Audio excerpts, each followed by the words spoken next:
Crusades Explained. You will never guess what the #1 crusade fact is. Like and subscribe for weekly videos. In the comments below, list one topic you think should be in a top 10 video and comment if you subscribed to this channel. Most people know about the Crusades but know very little about the cause and effect of them. This list explains the main 8 Crusades. There were additional Crusades in later years but they were much smaller and had little effect, therefore they are not included here.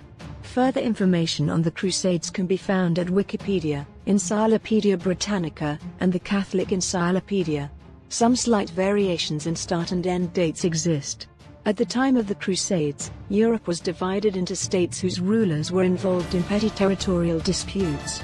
In Jerusalem, the most popular site for pilgrimages in medieval Europe, at the time, the Seljukian Turks were gaining power and Europe saw it as a threat to the safety of the pilgrims and to Christendom.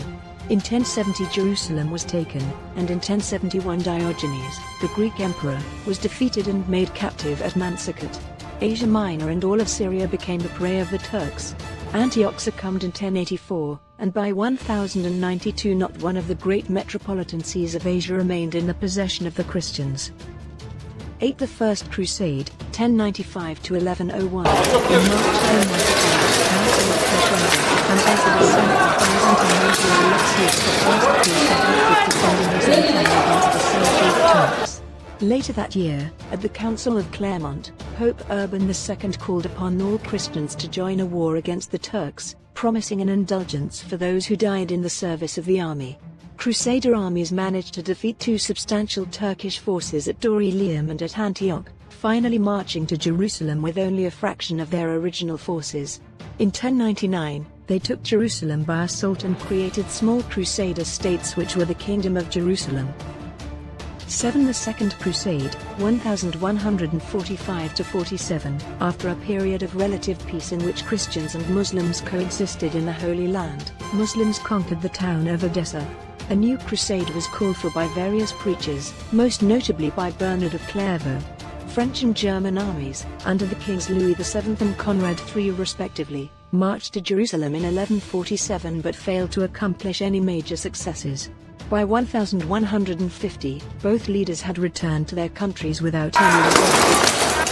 6. The Third Crusade, 1188 to 92. In 1187, Saladin, the Sultan of Egypt, captured Jerusalem. Pope Gregory VIII called for a crusade which was undertaken by King Richard I of England, Richard the Lionheart, Holy Roman Emperor Frederick I, and King Philip II of France.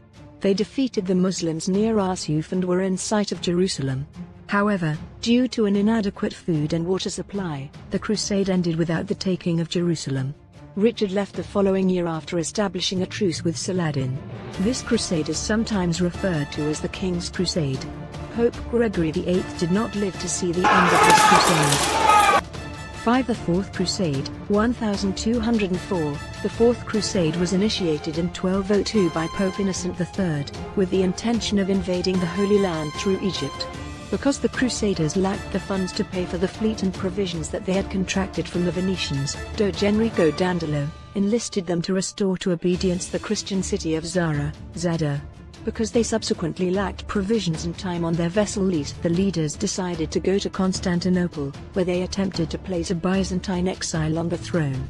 After misunderstandings and outbreaks of violence, the Crusaders sacked Constantinople. For the Fifth Crusade, 1217, by processions, prayers, and preaching, the Church attempted to set another crusade on foot, and the Fourth Council of the Lateran, 1215, formulated a plan for the recovery of the Holy Land. In the first phase, a crusading force from Hungary, Austria joined the forces of the King of Jerusalem and the Prince of Antioch to take back Jerusalem.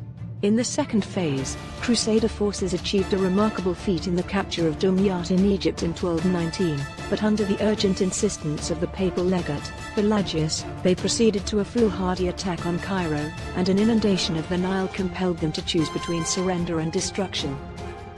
3. The Sixth Crusade, 1228–29, 1239. Emperor Frederick II had repeatedly vowed a crusade but failed to live up to his words, for which he was excommunicated by Pope Gregory IX in 1228. He nonetheless set sail from Brindisi, landed in Palestine, and through diplomacy he achieved unexpected success. Jerusalem, Nazareth, and Bethlehem were delivered to the Crusaders for a period of 10 years. This was the first crusade that had no papal involvement. The Pope eventually lifted the excommunication.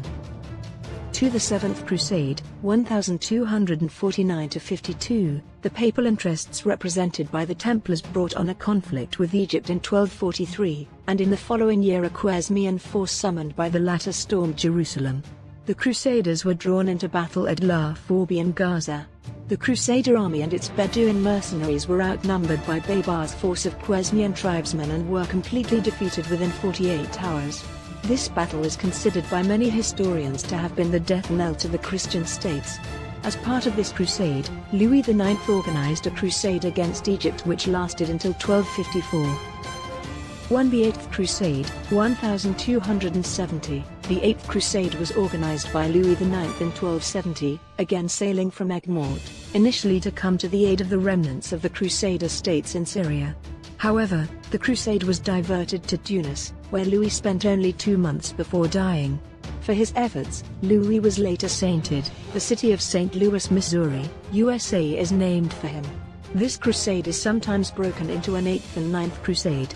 The result of this crusade was the loss of Christian rule in Syria, though it achieved a partial success in that Christian religious were allowed to live peacefully in the region. The Crusades had an enormous influence on the European Middle Ages. At times, much of the continent was united under a powerful papacy, but by the 14th century, the development of centralized bureaucracies, the foundation of the modern nation-state, was well on its way in France, England, Burgundy, Portugal, Castile, and Aragon, partly because of the dominance of the Church at the beginning of the Crusading era. Although Europe had been exposed to Islamic culture for centuries through contacts in Iberian Peninsula and Sicily, much knowledge in areas such as science, medicine, and architecture was transferred from the Islamic to the Western world during the Crusade era.